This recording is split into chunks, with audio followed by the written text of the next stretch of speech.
It's pink and fluffy, and it keeps us warm. Fiberglass insulation is a great way to prevent heat loss from our buildings.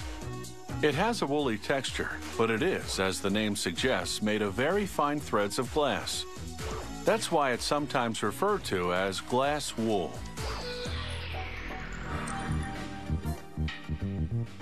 Fiberglass insulation will reduce energy consumption, but it also reduces waste because it's made from at least 35% recycled glass. The recipe also includes what's called the batch, a lot of sand and smaller portions of soda ash, limestone, and other minerals. The glass, called cullet, used to be bottles and windows. This will be its second recycling. The cullet and batch ingredients spill onto a conveyor belt system, which transports it all to an electric furnace. The conveyor moves back and forth to evenly distribute the cullet and batch ingredients. They seep down and melt into a previous mix, which is now a pool of glass at the bottom of the furnace.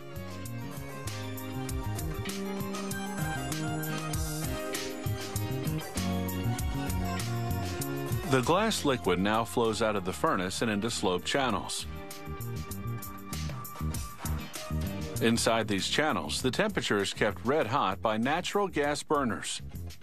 This keeps the glass mix in a liquid form as it oozes out of the holes in the bottoms of the channels. The melted glass falls about 3 feet into a spinning bowl. It's called a fiberizer. The spinning action flings the glass through thousands of holes in the bowl, creating thousands of feathery glass fibers. Gas and compressed air pull the fibers, stretching them thinner. The process is a lot like making cotton candy, and the spun glass even has a similar texture. But the fibers will soon become even more like cotton candy.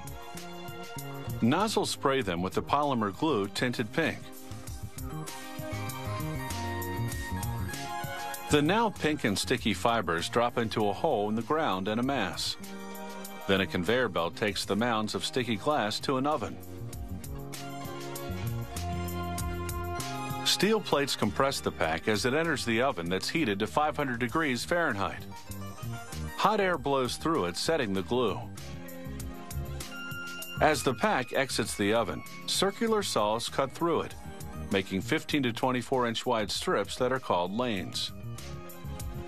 The lanes pass by a series of poles that push them apart.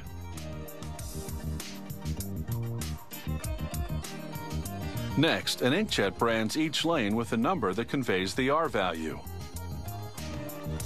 R stands for resistance to heat flow.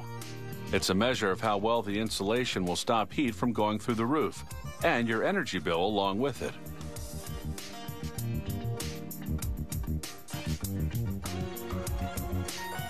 A chopper with big steel teeth now cuts the lanes, making chunks that could easily be installed in an attic or wall.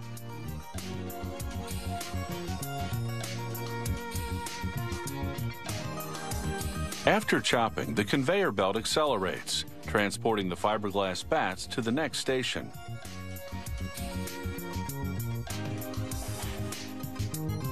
A few at a time, the bats plunge down a chute to a mechanical arm which slides the bats into a compression chamber. There, a hydraulic ram squishes the bats down, reducing their bulk 5 to 10 times. This compaction will make them easier to transport.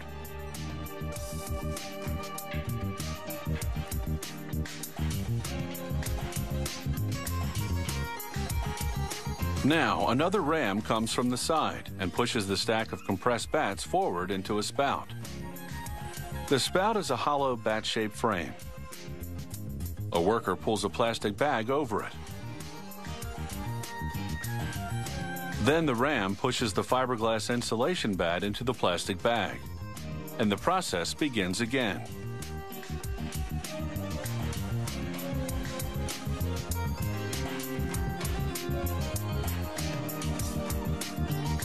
A conveyor belt transports the bat-filled bags to a machine that heat seals them.